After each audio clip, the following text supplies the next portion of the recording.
All right, welcome back, everybody. It's part two of the Core 2021 Quick Draft. Here's the deck again. We're running a Llanowar Visionary Tribal deck. Currently got four of them in there. Basically, the game plan has been get a lot of card advantage through cycling cards like Llanowar Visionary, hit the enemy hand with Mind Rot, Liliana Stewards, and just try to get a lot of card advantage and win through attrition that way. So far, we've been pretty successful. We got our first three wins without any losses. So we're gonna jump back into it with game four. Really, we're just hoping to continue what's been happening already. Keep drawing cards, keep hitting cards out of hand, make the opponent have a bad time. While we have a great time, we just draw all the cards. This is not a bad hand. This is actually really a pretty nice hand. What we're going to be looking to do, I didn't even realize that we had synergy for this until I'm staring at it here now, but we can play the short sword and equip it to Drowsing Pteranodon, which is going to trigger its ability and allow it to attack. Pretty interesting. Opponent with the Anointed Chorister. So he's going to be trying to pay 5 mana to give that +3/+3. Doesn't seem great. Don't think he'll be attacking with it this turn either when we play the Pteranodon. So next turn, we can equip the short sword, or we can utilize our mana a little more effectively. Try to put it on the Hooded Blightfang. I don't think that there's an argument to be made to block there, because it won't be attacking any other time soon. So this is interesting. The Blightfang gives us a really nice block against the Daybreak Charger, but the Llanowar Visionary will give us more mana, and we can use the Skeleton Archer the following turn to try to ping off the Daybreak Charger. Hopefully he will tap out and allow us to do that. So we're going to see what the enemy is playing. Looking like Orzhov. He is tapping out, so he's going to be very upset this turn when we Skeleton Archer his Daybreak Charger. And we want to leave a mana open so that we can equip the short sword,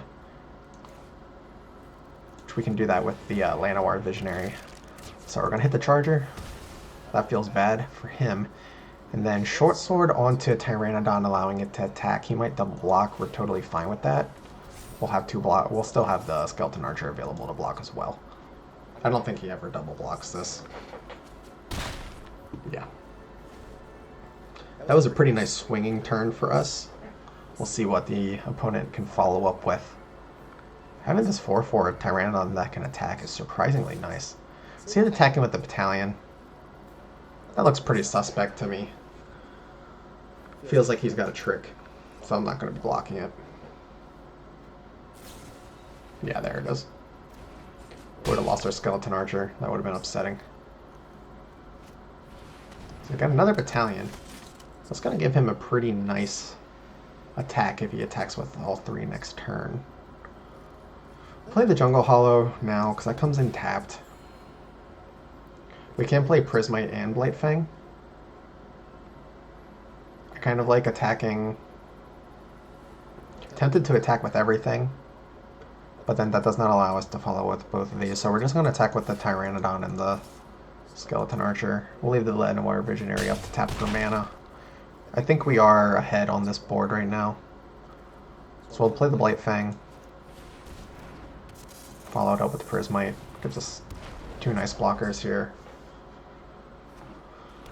So the Anointed Chorister, he can use its activated ability now to give it +4/+4. So if we're going to block it, we should block it with the Blightfang. We'd go 1/1 for that. Not the worst thing in the world. And then we'll try to block. We'll use the Prismite to block one of these battalions. I'd rather get him to use the mana on the Chorister, because then he has no additional plays this turn.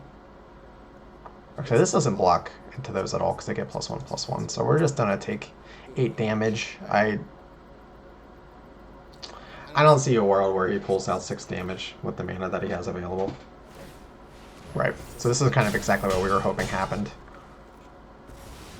He won't be able to do that again this following turn, and we're actually going to get a Gloomsower. And playable at that. Very nice. So I like attacking here. Probably, I'm tempted to attack just with Prismite and leave the Pteranodon up to help block. We need the Llanowar Visionary to play the Gloomsower. Skeleton Archer, as it stands right now, blocks really well into the battalions also. I think leaving 2 blockers up is probably sufficient, so I will attack with both of these, and then we'll play the Gloomsower. Alright, we are out of cards. The deck this game is not doing what it's designed to, which is draw us a ton of cards, but it has given us a resounding board advantage. Opponent would have to have a really significant play here. Maybe he can remove the Gloomsower. It's going to take probably most of his mana to do that. To do that, it's going to leave him with not a ton of great blocks. Yeah, okay. This is nice. There is Llanowar Visionary, MVP of the deck. Drawing us a card. It's a land, so nothing great, but opponent doesn't know that. So he can attack definitely with the Gloomsower. He's more or less going to have to block it, which is awesome because that's going to gain us some more life and he's going to lose. Probably at least 2 creatures. Do we ever attack with everything? We have 4, 6, 9, 11, 19, technically, power on the field, and he has 9 toughness. I do believe he can... Well, we get an additional... If he blocks the Gloomsower, we do an additional 2 damage. And we have our Llanowar Visionary to block. I think we attack with everything. Because he needs to block this Gloomsower, or he loses. Yeah, we just attack with everything. He blocks with the Glutton, and that's going to get him 4 life back. And he needs the block, so he won't be able to power up his makeshift battalions anymore.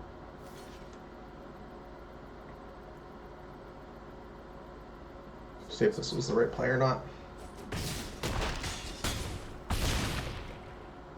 We got him. Oh no, he gets the he heals off of the lifelink. I forgot about that. Okay, so we're gonna equip the short sword to the Visionary so that we can block. End turn. Maybe this was a throw. I guess we'll find out. He needs to remove the Llanowar Visionary. If he can do that, he will win. Alright, so that's going to give him protection. That's fine. He's attacking with the Glutton. I think we need to block this. He might combat trick on it, or give it protection. Or indestructible. That's fine. He needs to play another creature. He has another Glutton. Okay, so... Again, we're attacking with everything. Actually, I think we just block with the attack with the Gloomsower this turn. Yeah. He needs to block it.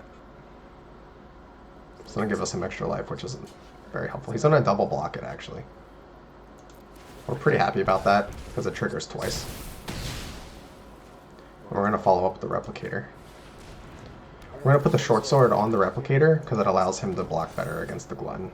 We'll hold on to the Swamp. He doesn't need to know that we have a Swamp. He's got a short sword of his own. Maybe he'll put that on the Glutton and attack. This will actually force me to move my short sword onto my Skeleton Archer if I want to attack. Mind Rot's a little bit late. We're going to play it anyway. I don't think he has anything good in his hand, but we're just going to do it. We have no other play. Yeah, it's just a land. Alright. Moving this over here, this gives us 2 good attacks. He needs to block.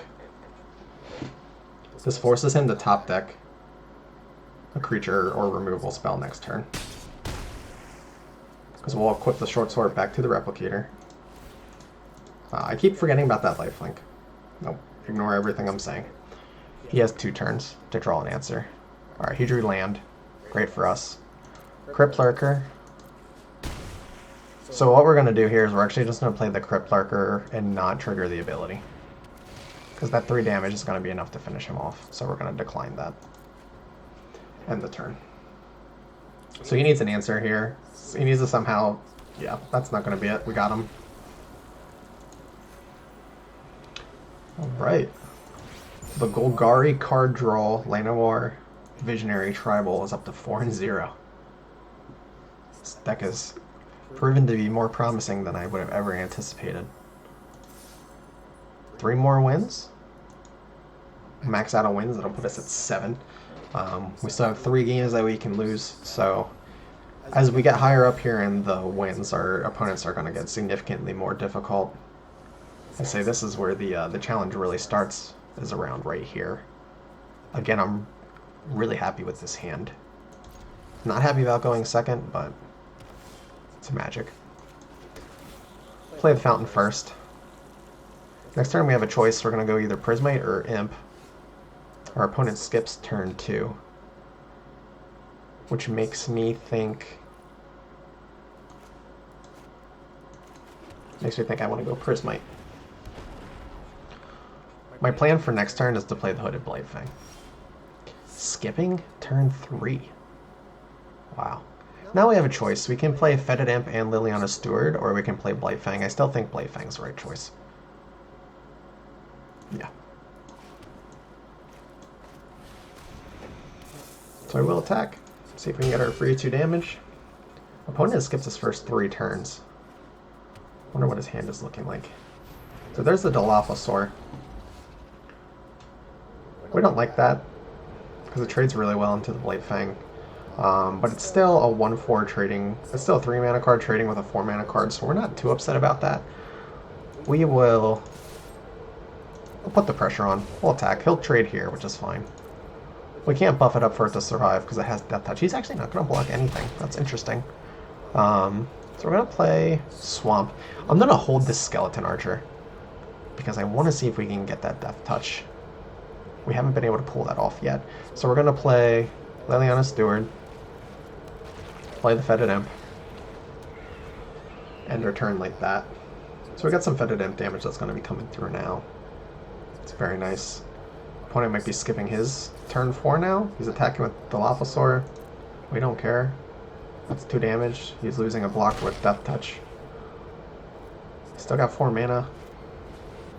Makeshift Battalion. I feel like we just saw that last game.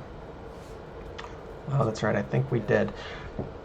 So, I'm very tempted again to attack with everything. If he tries to block with the Battalion, I will Titanic Growth to try to get that off the field. I might not attack with Liliana Steward because it gives us the option to rip a card out of his hand. He might block it, actually. Yeah, we'll attack with everything. If he blocks it, we're really happy because we Titanic Growth on it. Let me get rid of the Battalion.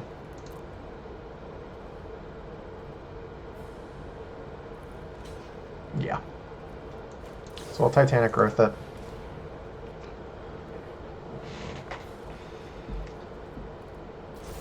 Nice little combat trick there. And we're still going to get an additional 4 damage through. He's going to go down to 9. Wonderful. We will play the Swamp. That gets us closer to Gloomsower if we draw it. Again, we're looking like we're in pretty decent shape. You would have never thought we went second this game. Lasri's Acolyte 2/3 with lifelink. When there's a battlefield, you put a +1/+1 counter on up to 2 other creatures. So he's going to give 1/+1/+1 to his Dilophosaur. Yeah, okay, that's fine.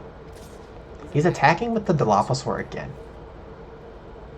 Yeah, I was going to say, there's no possible world where that's right. So I am very tempted here to still attack with Prismite, even though he's got 2 good blockers for it. Because it lets me follow up with the Skeleton Archer. And I'll attack with the Hooded Blightfang too, because he would need to double block that to kill it off. Or he can single block it with the Dilophosaur. And again, I was happy to do that several turns ago, and I'm still happy to do that now. We're going to leave the Liliana Steward up now, though, because I'm getting to the point where I might want to rip some cards. So I am really hoping he tries to block the Prismite here, because I want a Skeleton Archer, whatever he blocks. Cool. Alright. So we're going to Skeleton Archer his Acolyte. He's got no mana to interact with us. We will play the Swamp again. So here's the question. Do we Liliana Steward to hit a card? He's got so many cards in hand, I don't know how valuable it is right now. I think I'd rather wait. If he decides to attack again, I'm not going to be blocking. He's only going to be doing 3 damage. Even if he plays something larger, we're not too upset. We can continue attack with the Blightfang and the Fetid Imp, so we'll be doing an additional 2 damage. I might play the Chrome Replicator next turn, even without having any duplicates. Actually, I might be think I'm going to be Crypt Lurkering Liliana's Steward. I'm glad that I held on to it. I'm not going to attack with the Skeleton Archer, because I feel like he combat tricks way too frequently in white and green. Makes us a little bit upset. He would have to give this some sort of protection or indestructible to be able to block the Blightfang, though, and we're not too concerned about that at all. So he's letting the damage go through, and he's down to 5. Play the Crypt Lurker, and we'll sacrifice Liliana's Steward. Draw us a card. Oh, that's interesting. We can also discard the Replicator. I'd rather get rid of the Steward. Oh, there's Llanowar Visionary. Too bad we're mana off. We'll be playing him next turn, most likely. Try to cycle for another card. Yeah, so there's exactly what I was worried about.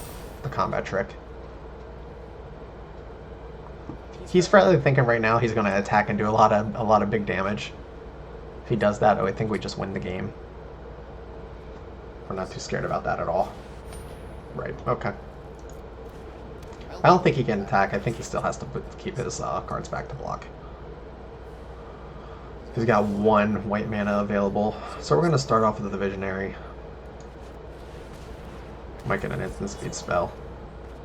We're going to get a Tyrannodon. Not too helpful.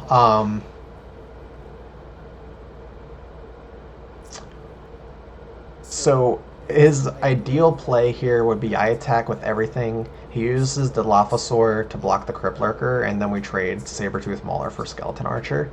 I'm still going to get through 3 damage, which will give me lethal next turn. And I think I like that quite a bit. I feel like his options to interact with that are not great, because I think he would have done it before, if he could. And he needs to trade here. Okay. Cool. So that's more or less exactly what we were anticipating. We'll play the Tyrannodon, because that means we can play Chrome Replicator next turn, and turn Tyrannodon's ability on, which will give us an additional attacker. So he needs to play some serious removal, or he needs to play... Yeah, that's not going to do it. He needs 2 additional creatures to win this game, and he doesn't have it. So we're 5-0 right now with Golgari, Llanowar, Visionary, Tribal. Did you have fun this match? I did. I don't think my opponent did, though. If he's asking the same question, I think your response is going to be a lot different. Well, we're going to be getting a Kinetic Augur. Wonderful. Alright, game 6. I don't want to jinx anything, but seeing a 7-0 would really be something nice. Never be complaining about that. This hand, if we draw a mana, is fine. If we don't, we're really in trouble. I don't think I like this hand. I think I want to mulligan. That's... Oh boy, that's not good. Not like this. Not like this Magic. We can't mulligan again, so we'll be dumping off Skeleton Archer. Ooh. You know, sometimes this just happens. There's really not a lot you can do there. Oh, another forest. Yikes. This might end up being an early concede for us, unfortunately. We can draw a forest, you know, or a swamp. There's a world where we can be in this game, but I think it's narrow. Well, we hit the swamp. We're quite happy about that. We'll play the swamp next turn. We don't have anything in double black that we would be playing next turn. I'd rather him not know that we have access to black yet. Next turn we'll play the Cage Zombie. Alright, well. We're certainly not hurting for lands now.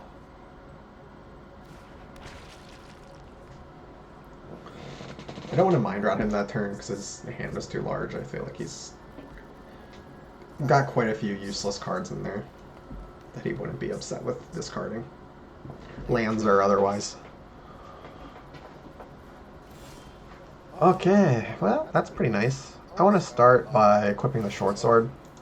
See if he responds to that. Alright, so no response. We will attack. Still no response. We're at the end step. Still nothing. We'll play the Brontodon now. I think next turn we are realistically looking at Mind Rock because we're going to have no other play. I hope he plays something, making his decision a lot more painful.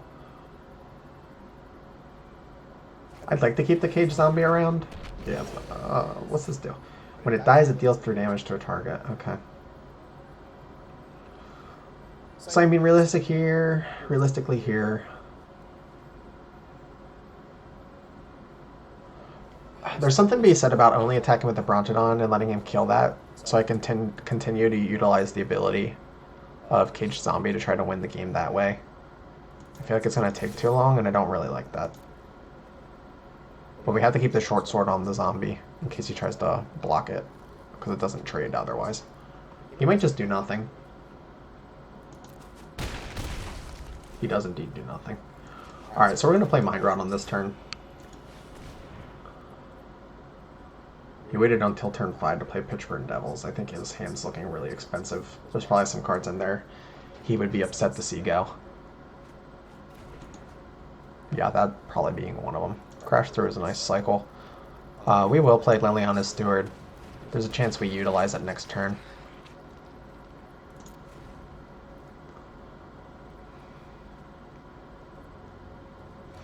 We've reached an issue here, which I feel like isn't going to happen often with this deck, where we are way behind in card advantage. Okay, so he's shocking it. I'm not upset about that at all.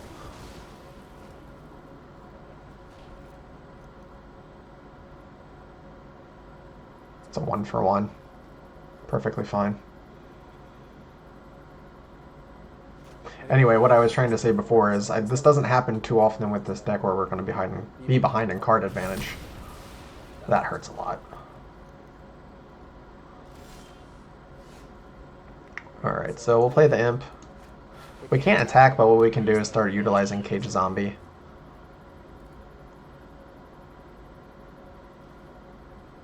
I think I'll keep the sword where it is for now. I don't want him to be able to somehow get rid of this Pitchburn Devil to destroy the zombie. So we're going to do nothing. We can start doing about 3 damage per turn with the zombie and the Imp. If he attacks, that's even better for us. I don't think he's going to do that. Okay, that's completely fine. Puts us on a clock. A little bit of a scary clock. You need to forget the not at the end of turn. Use the zombie.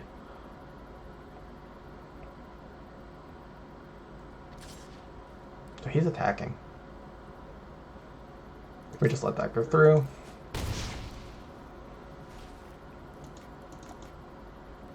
Each opponent loses 2 life. Activates this ability only if a creature has to die? Oh man, okay. Well, the plan's been thwarted here. Apparently I don't know how to read my cards. Yeah, things aren't looking good. So we'll attack with the Imp. Actually, I think that's a misplay. We'll move this back. We can give the Imp Death Touch, and I think we need to do that to kill off the Dreadmaw. Otherwise, I think we just lose this game if we don't do it.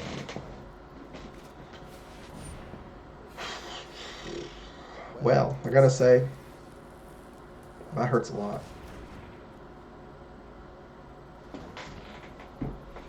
So he's got 13 coming in. It's gonna go down to 14. Block this.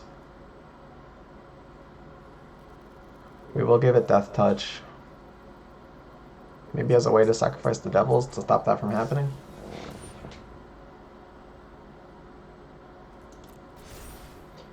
Eight plus 4 plus 3. So we're not dead. But we're damn close. And that deals 3 to any target, so he might be able to utilize that to finish us off. And we draw a land. Well, it's not over per se, but it's pretty close. Let's see what the opponent draws. We hate to see that. Man, that fight spell that he played really just ruined us. A little late for that. Alright, they got us. Going second curse. It's alright. It was very unlikely that we were going to get 7 wins without having some sort of loss.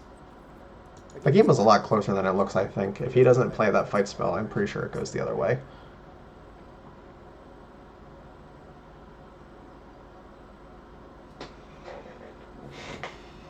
Fortunately, we drew none of our card draw that game, which we have a lot. But, you know, that's RNG. Sometimes that's going to happen. You can't really do much about that.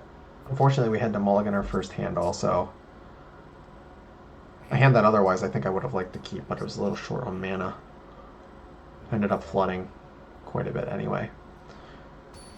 So we're going to go into second attempt at game number 6 against Whitechapel Man. He's playing as a Johnny. Alright, I'm quite a bit happier with this and the fact that we're going first.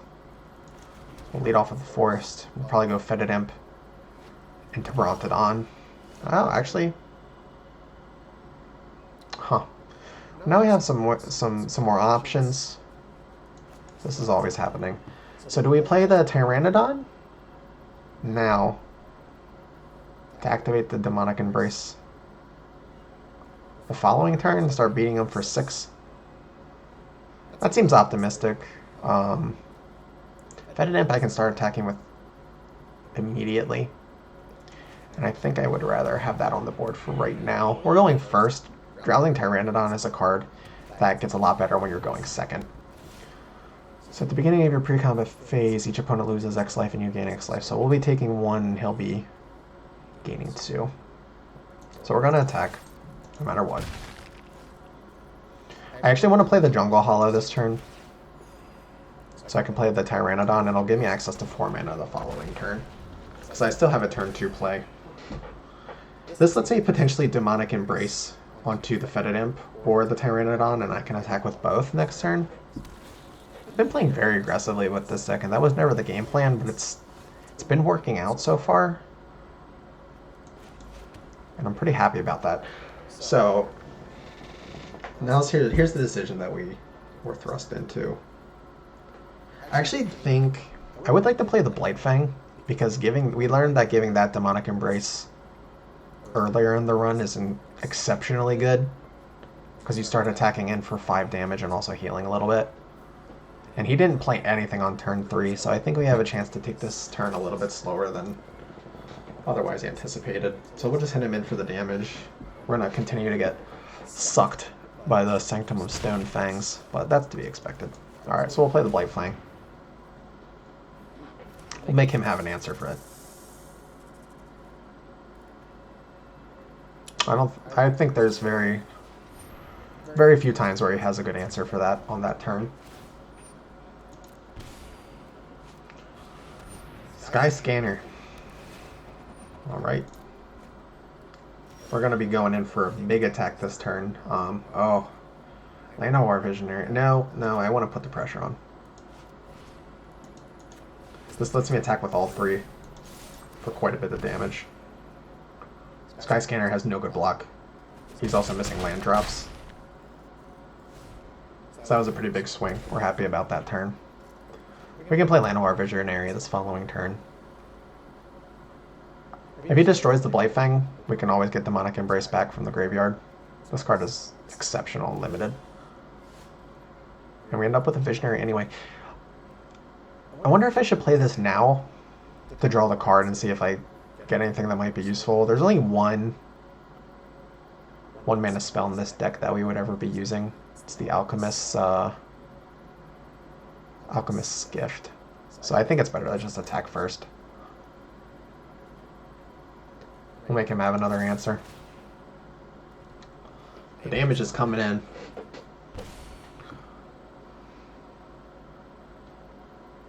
Let's see what our opponent decides to do. I think regardless, our follow-up play is always Llanowar Visionary. Interestingly enough, we can use Thrashing Brontodon to destroy the Sky Scanner. So he gets rid of that for a 4/4. That doesn't seem great. He's going to need another card. Okay, he wants to block the Tyrannodon. That's fine. Still going to hit him for another 5. If only we had a skeleton archer. My kingdom for a skeleton archer. We can use the Bronzodon to get rid of that sanctum too. That seems very wholly unnecessary at this point. This does not block well into the Blade Fang or the Fetid Imp.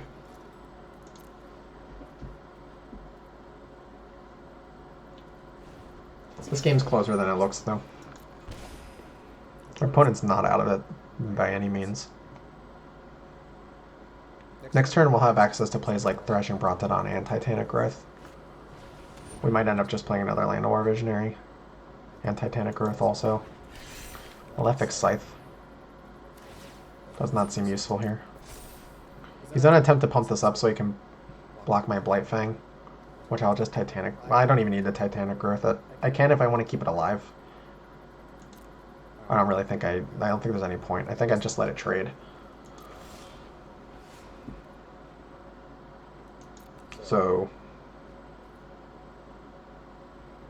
I think we attack with everything here. Because it still gives us access to Visionary and Titanic Growth. We'll have 5 mana to use. Whatever he blocks, we can Titanic Growth, but I think he needs to block the Blight Fang because it's just destroying him right now. If he blocks Fetid Imp, we just give it Death Touch. Yeah, so that's always going to be the play there. So here's the question, is do we block it to keep... Nah. I don't think we ever block it. I think we just go even. So +1/+1 in protection from the color of my choice. See, now I'm going to end up Titanic Growthing. Because I don't like how that trade works for me.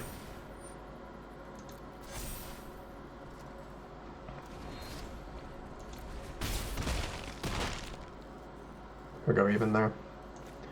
And I'll follow with Visionary.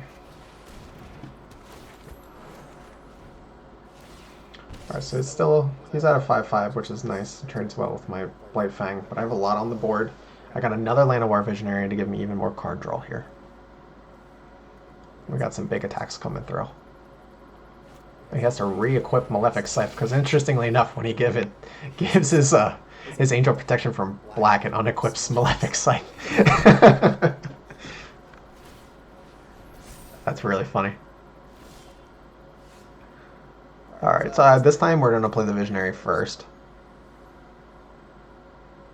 Or we could Steward Crypt Lurker. Nah, we're playing Visionary. This is Llanowar Visionary Tribal after all. There's a Cage Zombie. So we want to attack with Blight Fang and the Fetid Imp. We'll leave everything else back because it does not attack well into this Crypt Lurker. Again, we're fine with this trade happening. Because again, we can get Demonic Embrace out of the graveyard. We're not going to do that this turn though. Part of me wants to Thrashing Brontodon. It also gives us the option to hit the Malefic Scythe with it. I think what I would rather do is play Cage Zombie and Liliana Steward. Because Liliana Steward, maybe we'll hit a card next turn. We can also sacrifice it to the Crypt Lurker. So I think what I want to do is tap green, green, black. I don't want to get screwed by the auto tapper. Play the Cage Zombie, and then use my remaining black for Liliana Steward. Gotta watch out for that auto tapper sometimes. It's not always your friend. We can also Demonic Embrace back out from the graveyard next turn, which I think gives us a good chance to just end the game.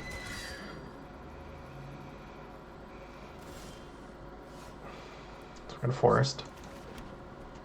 So we can Demonic Embrace onto one of our Visionaries, hit him for 5.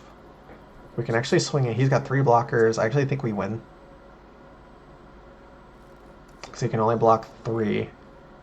And we have 1, 2, 3, 4, 5, 6 on the board. So for 1, 5. No, we would be 1 off. How unfortunate.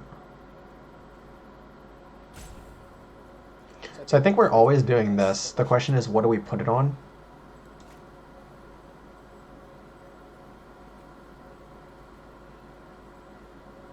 I think we put it on Liliana's Steward, because we're going to sacrifice that to...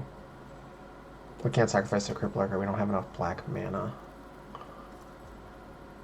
So I think we put it on a Llanowar Visionary. We'll get rid of the Brontodon. Brontodon not doing much for us here. So we attack for... This is 6. Because if we attack with 3, he blocks everything but the 1. So we put him down to 1. So I think we only attack with these.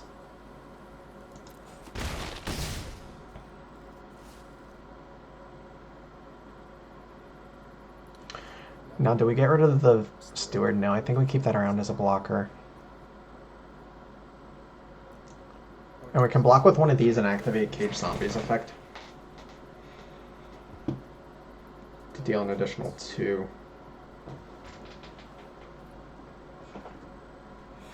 Opponent's still not out of this game. Well, I can't see his hand, but obviously he knew he was out of it more than I did. So we're going to be going on to Game 7. Alternatively known as Limited Draft Boss Battle. So we're going to find out who our dungeon boss is going to be. Regardless whether we lose the next 2 games or we went out, I'm very happy with the way that this deck performed. I definitely had low expectations. My expectations were tempered. I didn't think this deck would be really successful, but I think the power of Llanowar Visionary is about as high as I thought it was. Maybe even higher. The card's exceptional. I mean, it's a 2/2 mana dork that also cycles for 3 mana, and I just have a hard time finding that ever being a bad card, especially in limited. I think it gives you too much ramp and too much card draw, card advantage. Having 4 of them, I think we probably could have drafted more. There's probably a point where you have to start saying no to Llanowar Visionaries, but I don't know where that point is. Like, how many of them would you potentially draft? 6, 7 of them? Like, I don't think you would be upset to do that because it's so powerful. Especially in a deck like this. So, we're on to Game 7 against Hyper Potamo. I don't hate this hand. We're going to keep it. We're going first. We'll start with the Radiant Fountain into the Tyrannodon, into the Thrashing Brontodon. Hopefully we can draw into something that will activate Tyrannodon so we can start attacking. So we'll gain our 2 life and pass. See if we can get some information about what Hyper Potamo is doing. Demonic Embrace. We are really happy to see that. I almost misplayed. We have to play the Forest for the Tyrannodon. So we'll have a decision next turn. Do we want to Embrace first, or do we want to Brontodon? I think we're going to Brontodon.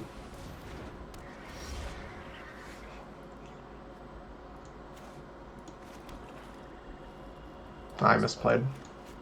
After I just talked about misplaying. I wanted to play the Forest, and I played the Swamp. That's a big mistake. That puts us behind a little bit. We're actually not we're never able to play the Demonic Embrace because we never would have had 2 Swamps out. We'll see if that ends up mattering. It could. It very well could. We'll go to our turn. So we're going to play the Brontodon now. So the question is, do we want to keep 1 open for Alchemist Gift or play the Steward? And I think playing the Steward's better here.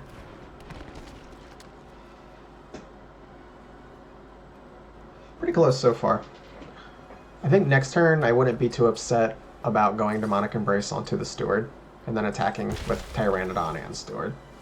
There's a Short Sword too, which we can also play. So let's start with the Embrace. It's also worth considering putting the Embrace on the Brontodon, but I kind of want to keep him back as a blocker. But he doesn't block well against the Chorister. So part of me would also just like to hit through for 9 damage right now and keep the Steward up. Actually, I can hit through for 10.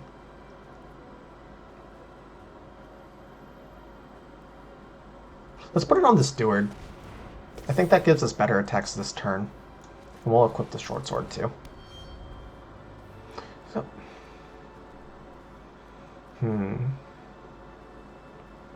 So we'll put the Short Sword on the Tyrannodon. Now, do we attack with everything? There's a good chance that he ends up... with all the mana and colors that he has available, having a combat trick. If he combat tricks to kill one of these, how upset are we? I don't think we're that upset. We'll make him have it. We'll put him on having it.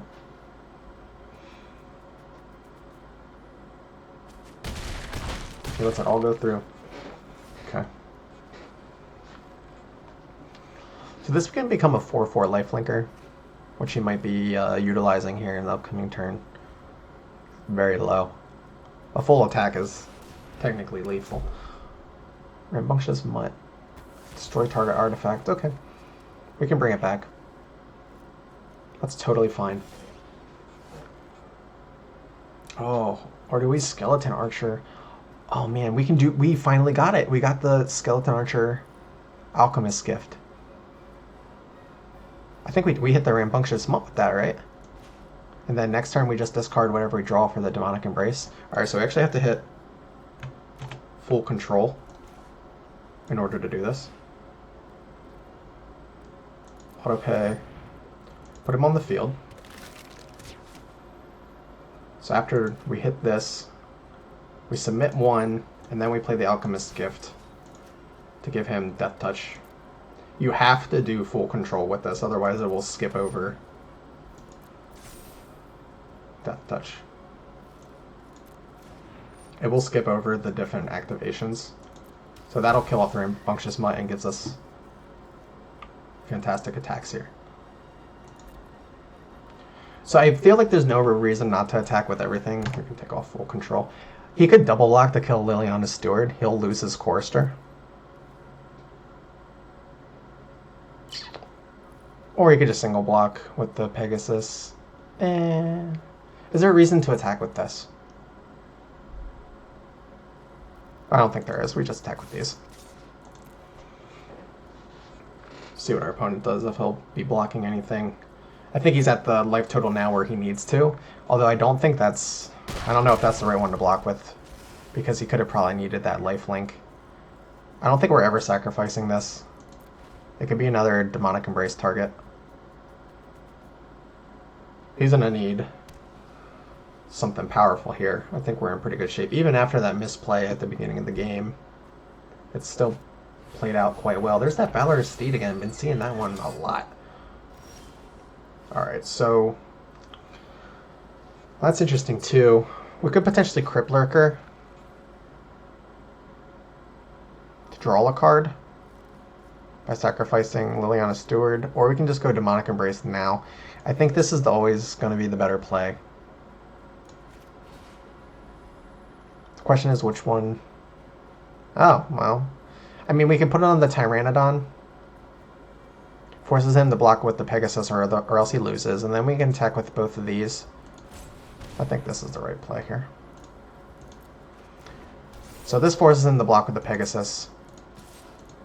He doesn't need to block these, but he's definitely going to want to. He might double block into the Brontodon or something, in which case I'll just have the Steed die off. He'll take another 3 damage. And he'll take the damage from Brontodon, it looks like. So I'll get 3 damage through and still be in a pretty commanding board state. There was an argument that could have been made to put the short sword onto a Brontodon or something else, which isn't a terrible idea. I probably should have thought about it more. But the 7 damage for perfect lethal forces him to block with the Pegasus, and I want to get that off the board because we can Demonic Embrace for lethal this turn if he doesn't have any sort of reach or answer for flying. He would have to exile Demonic Embrace to get rid of that entirely, and that seems really unlikely and limited. So I think we're in really good shape right now. But we'll see what Hyper Potamo has. His back is certainly against the wall. Even if we top deck a land, it could potentially be used as a sacrifice fodder for the Demonic Embrace. That card actually might be the sleeper MVP from this run. There's been several of my games that have been completely decided by this Demonic Embrace. Really good and limited. So much graveyard recursion. So there's that again. I'm assuming he's going to hit Demonic Embrace, which is completely fine, because we'll just bring it back again next turn. And probably win the game. Yep. Back to the graveyard it goes. There's Gloomstar. Don't even have mana to play it, interestingly enough. So we're actually going to put this on Liliana Steward. So this gives us 2 creatures attacking in for lethal. No real reason to attack with the Brontodon. But it might take out his 2/2 Vigilance Knight or something. But there it is. 7-1 Golgari, Llanowar Visionary, Demonic Embrace. Ended up being a very powerful deck. Really excited that my first draft with Core 2021 ended up being a 7-win deck. Very cool. So we're gonna claim our prizes. 950 gems. Awesome when you only paid 750 to get in, or I think it's 750, so we're gonna see a nice profit off of that. And 2 packs. So open up our packs here. See if we get anything exciting. Get a rare wild card. Always need those. Joel Real. I don't even know. Mo1 Voli Recluse. And from our second pack, it's another rare Double Vision. I actually got offered this during the drafting process, but we were not in red. Probably also really bad and limited. I don't think it's going to be hard to get any synergy for that. Anyway, thank you guys so much for watching. I hope you enjoyed this run. Stick around. We'll be doing some more in the future. Take care.